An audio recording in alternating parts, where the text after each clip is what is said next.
મિર્ચી morning. ચાલો આજે દિવસની શરૂઆત લાફ્ટરથી કરીએ. આજે જે જોક કહેવાનો છું એ વિનોદ ભટ્ટે એમના એક હાસ્ય લેખમાં ટપકાવ્યો હતો અને હું વિનોદ ભટ્ટનો જબરો ફેન છું. અમદાવાદના ધનપાલ શેઠ પાસે ચિક્કાર ધન એમને હાર્ટ એટેક આવ્યો.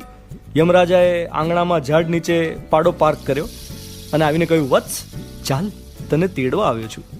શેઠે કહ્યું, તૈયાર જ છું, પણ એક સવાલ પૂછું? યમરાજાએ કહ્યું, પૂછ. મર્યા પછી મને ક્યાં જન્મ મળશે?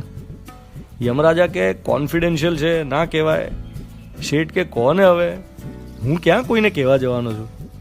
યમરાજા સારા મૂડમાં હતા તો કહી દીધું કે જો સામે જો, તારો માળી રામજી જે ઓરડીમાં રહે છે ને એને ત્યાં કાલે સવારે તારે પુત્ર તરીકે જન્મ લેવાનો છે. શેઠે તરત જ થેન્ક યુ વેરી મચ કહીને એક જ મિનિટ તકિયા નીચેથી પોતાનું વિલ એટલે કે વસિયતનામું કાઢ્યું ને તરત લખી નાખ્યું, મારી સઘળી મિલકત મારા માળી રામજીના પહેલા સંતાનને આપી દેવી. સાક્ષીની સહી તો પહેલેથી કરાવી જ રાખેલી શેઠે. શું તૈયારી હતી? યમરાજાને કહ્યું, ચાલો આપણે રેડી. વિનોદ ભટ્ટનો આ જોક આજે કેટલો બધો રેલેવન્ટ છે. એક ન્યૂઝપેપર રિપોર્ટ પ્રમાણે વકીલો પાસે 40થી ઓછી ઉંમરના લોકો આજકાલ વિલ લખાવા બહુ જ બધા આવે છે અને વકીલોને આંચકો લાગે છે, શોકિંગ લાગે છે કે આટલી નાની ઉંમરમાં will. But this is a new normal અને મને એમ લાગે છે કે આ યોગ્ય છે. હું છેલ્લા 3 વર્ષથી મારું વસિયતનામું કરવા વિશે બહુ જ સિરિયસ હતો, પણ જેને હું આ વાત કહું એ હસવામાં જ ઉડાડી દેતા. હું એમને સમજાવું કે ભાઈ લખીને જઈએ તો સહેલું રહે, નહીં તો આ બેંક્સ ને ઇન્વેસ્ટમેન્ટ ને આ બધું ચોળાઈ જાય, જટિલ થઈ જાય. હવે સંપત્તિ ને મિલકત ને એ બધું તો ઠીક, પણ મારા વસિયતનામામાં બીજું શું શું આવે? મારો વારસો એટલે શું? મારો વારસો એટલે મારા વિચારો.